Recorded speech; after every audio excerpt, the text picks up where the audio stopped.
యాదగిరిగుట్ట అభివృద్ధిలో భాగంగా పట్టణంలోని గాంధీనగర్ నల్లపోచమ్మ వాడలో నివాస గృహాలు స్థలాలు భూములు కోల్పోయిన వారికి న్యాయం జరిగే వరకు తమ పోరాటాన్ని కొనసాగిస్తామని ఇంట్లో స్థలాలు భూములు కోల్పోయిన బాధితులను జేఏసీ సభ్యులు తెలిపారు. గురువారం గాంధీనగర్ నల్లపోచమ్మ వాడలో బాధితులు మీడియాతో మాట్లాడారు.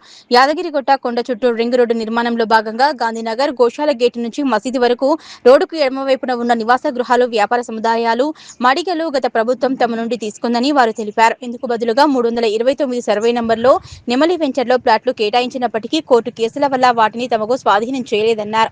యాదగిరిగుట్ట అభివృద్ధిలో భాగం అయ్యేందుకు తాము ప్రభుత్వానికి సహకరించి ఇంటి స్థలాలు మడిగలు దుకాణాలు ఇచ్చినప్పటికీ తమకు ఇంతవరకు న్యాయం జరగలేదని అన్నారు.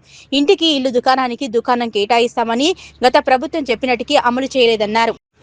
ఈ సమావేశంలో బాధితుల జేఏసీ సభ్యులు రాచకొండ జానకిరాం, చిత్తార్ల కృష్ణ, శివకోటి వీరస్వామి, కొంగరి లావణ్య, కదునూరి కౌసల్య, మోతే మదర్, పేరపు సిద్ధులు, పబ్బని లక్ష్మి, శివకోటి భాస్కర్, బి లలిత, తోట ఆంజనేయులు, మోతే వెంకటయ్య, గుజ్జ రాజేశ్వర్, నాగభూషణం, రాచకొండ ప్రేమ సుల్తానా, మిట్టా చంద్రమౌళి, నవీన్, ములుగు పోచమ్మ, పోరుగంటి దశరథ, ఎర్ర పోచయ్య, ఆకారపు ఎల్లయ్య, రామాంజనేయులు, మోతే ఎల్లమ్మ తదితరులు పాల్గొన్నారు. అభివృద్ధి భాగంలో మేము మా ఇండ్లు దుకాణాలు కోల్పోయి ఉన్నాము. ఇక్కడ మాకు షాపుకు షాప్ ఇస్తాము, ప్లాటుకు ప్లాట్ ఇస్తాము. పెళ్ళిగాని పిల్లలకు ఉంటే కూడా వాళ్ళకు ఖర్చులకు ప్లాట్లు ఇస్తామన్నారు, డబ్బులు ఇస్తామన్నారు. అసలు మాకు ఏమి ఇవ్వలేదు. కోట్ల రూపాయల విలువైన షాపులు దుకాణాలు కూడా మాకు కొన్ని డబ్బులే ఇచ్చినారు. మాకు డెవలప్మెంట్ మంచిగా చేస్తామంటే సరే అని మేము ఇచ్చేసినా కానీ మేము ఇప్పుడు 5 సంవత్సరాల నుండి కూడా మా ఈ షాపులు ఇవ్వాలని ఇక్కడ ఆఫీసుల వద్దకు తిరుగుతున్నా కానీ ఎవరు పట్టించుకుంటలేరు మమ్మల్ని.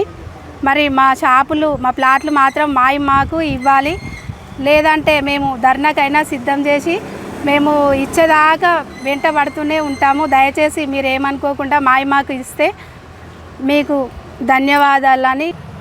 గత ప్రభుత్వము టీఆర్ఎస్ గవర్నమెంట్లో దేవస్థానం అభివృద్ధిలో భాగంగా రోడ్ల వెడల్పు కార్యక్రమంలో ఈ పాత గోశాల గేటు నుంచి మసీద్ వరకు పాత రిజిస్ట్రేషన్ ఆఫీస్ పరిధిలో ఉన్నటువంటి ఇండ్లు వ్యాపార సముదాయాలు అన్నీ తీసుకుంది.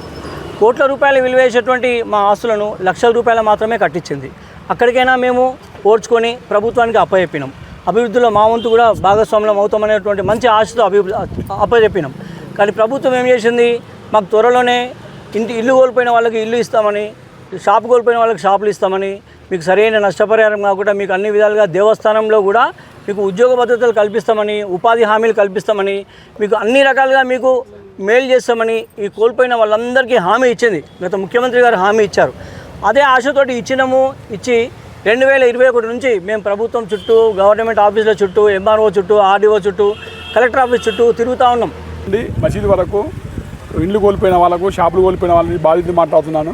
మీరు మాకు సరైన న్యాయం చేయాలని చెప్పి ఇల్లుకు ఇల్లు, ప్లాటుకు ప్లాటు, షాపుకు షాపు ఇవ్వాలని నేను మనస్ఫూర్తిగా కోరుకుంటున్నాను. ఎమ్మెల్యే గారు విన్నవించుకుంటున్నాను.